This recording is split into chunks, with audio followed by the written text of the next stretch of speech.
होला भनेको यत्र गएर ए बा पिट्छन् मम्मीलाई गर्थे बिनिसा जुत्ता बाता गर्थे बिनिसा। हेलो साथीहरू, welcome back to our new blog. र आजको सुरुवात चाहिँ हाम्रो दिदीको घरबाट हुँदैछ। मेरो छोरीले नाटक गरिछन्। ल अब चाहिँ भिडियोहरू राम्रोसँग हेरिदिनु होला। धेरै दिनपछि आज मैले लङ भिडियो लिएर आएको छु। ल नै होइन, दिदीले चाहिँ चिया ल्याइसक्नु भएको छ। अब चिया खाने हो हामीलाई। चिया नखाऊ न बेबी, तातो छ है। पोल्छ है, अब पोल्छ है बेबी। र अब हामी चाहिँ चिया खान्छौँ। उहाँहरू त फोन ला दिदी सुनासँग खान्छ हो। ऊ त चिया छ, यहाँ बसेर खाऊ। ल यहाँ बगर खाऊ, बगर यहाँ बगर। त्यो चिया छ है गुजो। ए भगवान् पर हिँड्नु छ। ल अब हामी चिया खान्छौँ है। सकिन्न त दिदी, त दबाई छोड्न भएन कि। अनि केही चिज अब घरको अर्ग्यानिक भन्ने कुरा केही छैन, सबै त उसै हो।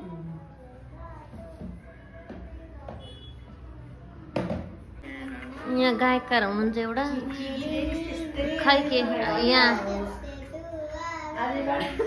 कति आनन्द। यसलाई त आनन्द भयो थियो हुर्काउन, यसलाई अलिक गाह्रो भयो अहिले आएर, किनकि दिदी टाढा आइन। त्यही भएर कसले खुवाइदिएको तिमीलाई ब्रेड? तुन्न नि ने हो त नि, खाइ छैन। खेल्दै खेल्दै खाने फेरि नाटकै हुन्छ। खान मात्रै हजुर चिया त्यसलाई बाहिर आएर हेर्छिन् अनि तर चाहिँ यही गीत गाउँछिन्, उसकी आँखोमे भन्दै गाउँछिन्। झुट नहोला भनेको यत्र गएर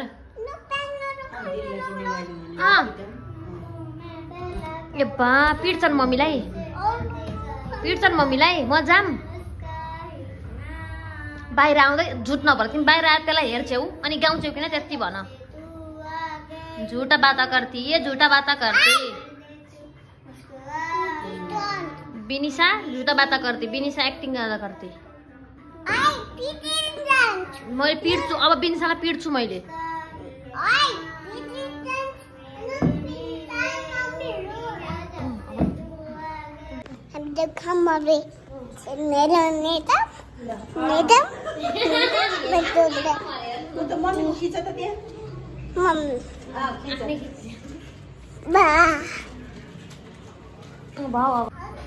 यहाँ चाहिँ छोरीले मकैबारी दमदम भन्दै उहाँ टिभी लाउन कोसिसिन्। आऊ न मकैबारी दरम ल बिन्छ यहाँ आऊ। रक पेपर सिजर खेलौँ, जल्दी गालामा हान्ने। ल लक पेपर थुथु हेर्न हानेर हेर्छ कस्तरी ठटाइ। अब दिदी रक पेपर सिजर सु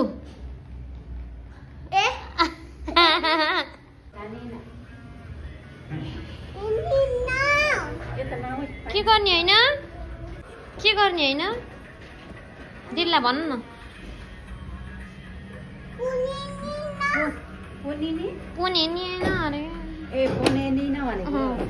भन दिदी फोन नहेर भन न।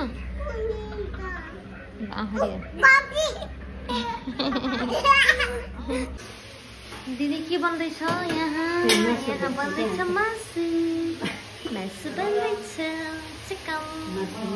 अब चाहिँ म यहाँ थोरै दिनलाई हेल्प गर्छु। यहाँ भोइस ओभर गर्दाखेरि दिदीले यहाँ साइडबाट पन्ची बाता लगाइदिनु भयो कि, अनि यहाँ चाहिँ थोरै दिदीलाई सहयोग गरेर चाहिँ गर्छु। सबै काम त दिदीले गरिसक्नु भएको थियो, मैले चाहिँ हेल्प गर्छु भनेर लागेको थोरै म यसो टाइम पासको लागि। अनि यहाँ चाहिँ दिदीसँग नभेटेको पनि 2 महिना भइसकेको थियो लगभग। हाम्रो चाहिँ के हो गर मिलेको भन्ने हो कि के हो त्यस्तै हो भनौँ, गरै मिलेको हामी। नत्र भने दिदी कहाँको मान्छे, म कहाँको मान्छे। अहिले हैदराबादमा आएर मेरो दिदी भन्यो नि, मेरो माइती भन्यो नि, जे भन्यो नि उहाँ हो। अरे के अब यस्तो दिने कि दिदी केही भन्न छ हजुरलाई यो कुरामा? दिदी त मन्टो फर्काएर उता बस्नुभयो। केही बोल्नु न कि दिदी, अलिक क्यामेरामा बोल्न लजाउनुहुन्छ। अबि मुखले नबोली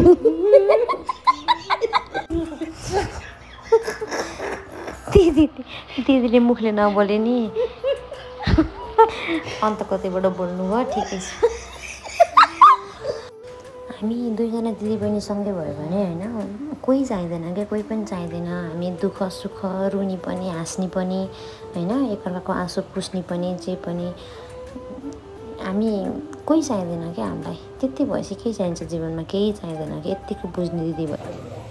दिदीको त भाँडा मान्ने भाँडा मान्ने भन्न आएछ यो चाटा उठाउनु त छङ्रङ्गै देखेछ मेरो यहाँ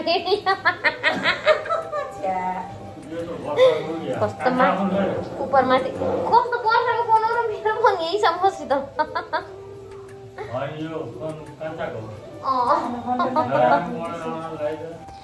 मान्छेले भन्छन् कि साथी भनेको उमेरले हुन्छ भनेर। म मान्दिनँ। साथी भनेको उमेरले होइन, परिस्थितिहरूले बनाउँछ क्या।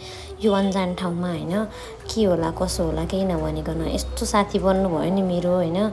यत्रो 9 वर्ष सँगै बसियो, यस्तो मलाई उहाँ दिदीहरू छुट्ने बेलामा यति नराम्रो लाग्यो, यति दुःख लाग्थ्यो नि म भन्न सक्दिनँ होइन। तर मबाट टाढा गए पनि टाढा सरे पनि दिदीहरू नजिकै हुनुहुन्छ होइन, मनदेखि एकदमै नजिकै हुनुहुन्छ। केही छैन।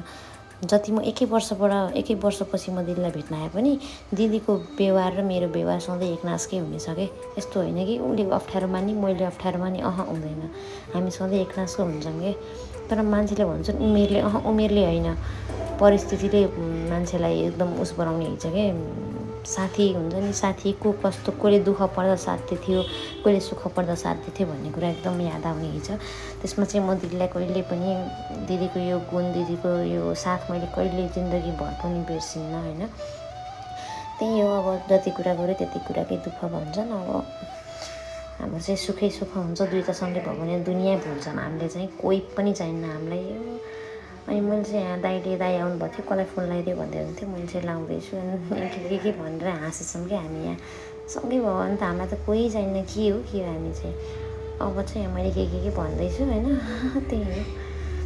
अनि आएर मासु चलाउँदै हुनुहुन्छ दिदीले, मासु डढ्दैछ। अनि यहाँ साइडबाट दिदी पनि आउँदै हुनुहुन्छ यहाँ। मैले पनि त्यही गर्छु कि कसैलाई भोइस मेसेजहरू पठायो भने आफ्नो आफै सुन्छु। अनि कस्तो आएको राम्रो आएको केही भएन, नराम्रो आएको डिलिट गरिदिन्छु। पठाउने बित्तिकै यसो गर्दैछु।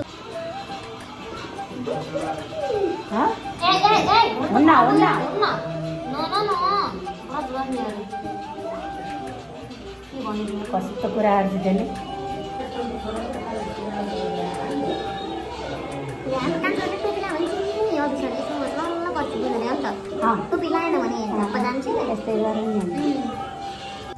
हामी चाहिँ यहाँ चिया खाँदै मिठो मिठो कुराकानी गर्दैछौँ। यादगार हुन्छ नि त होइन, यो पल हामीले बिर्सिँदैन।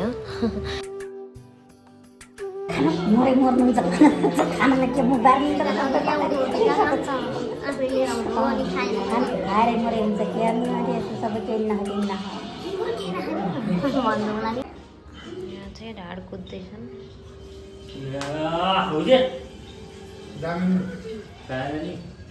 के लाउने अरे फेरि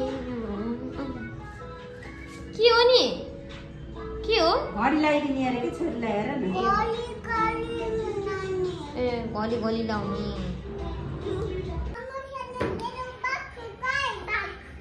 के खै ब्याग खै अरे के गर्ने टाइम भयो, स्कुल जाने टाइममा भन्न खोजेको लागि। कहाँ जाने हो र? ए इतुल जाने हो अरे। ए रामाराम जाम कि त्यहाँ कस्तो राम्रो राम्रो भ्यू छ, देखाउनुहुन्छ यहाँ। जू पार्क छ, शिल्पा रामाराम छ। ल साथीहरू अब हामी चाहिँ सोच्दैछौँ, प्लान गर्दैछौँ शिल्पा रामारामतिर जाने। यो हैदराबादको एकदम राम्रो ठाउँ हो नि, कस्तो दामी छ क्या। त्यहाँ म सुरुमा आउँदाखेरि गएको थिएँ, दुईचोटि गयो नि दिदी। एकचोटि ठुली नानी पेटमा हुँदा गएको, मकै खानु नपाएर रिसाएर सम्झिनुहुन्छ। एकचोटि आमाहरूसँग, अनि त्यसपछि त कहाँ गयो, एकचोटि कान्छामा हजुर गइयो नानीसँग, पिन्छासँग नयाँ सालमा, नयाँ साल मनाउन गइएको। अब हेरौँ हामीले विचार गर्छौँ यसो छुट्टी मिलाएर दिदी म भयो नि अटोमा पनि खुर्र गएर जाने है। यहाँ आउँछु अनि भोलिपल्ट जाम्ला के त्यहाँ दिदीहरूलाई नि भनौँ सबै भएर जाम्ला। ठुल्नानीले बनाउँदै जानुभयो, तिमीले बिगारेर जाऊ है। ठुल्नानीले भर्खर सफा गर्नुभयो, तिमीले बिगार है। ठुल्नानीले पाइयो गर्नुहुन्छ अहिले। उहाँ चाहिँ दुईजना आमा छोरी अब भला पुसारी गर्दैछन्, फोन हेर्दै के गरेछन्। अब म चाहिँ यहाँ सान्नालाई दुध तताउँदैछु। भर्खरै मैले साथीहरू थाहा छ मैले फ्रिजबाट दुध निकाल्दाखेरि के देखेँ भनौँ यहाँ। दिदी यो मिठा पान कसलाई हो? मलाई हो। हैदराबादी मिठा पान खाने है साथीहरू। अब रोक्नु है ल, म मिठा पान देखाउँछु। यो हैदराबादी मिठा पान। ओके हैदराबादी काटेदान के अरे दाइ? मुखामा मिठा हैदराबाद काटेदान, मुखामा मिठा पान।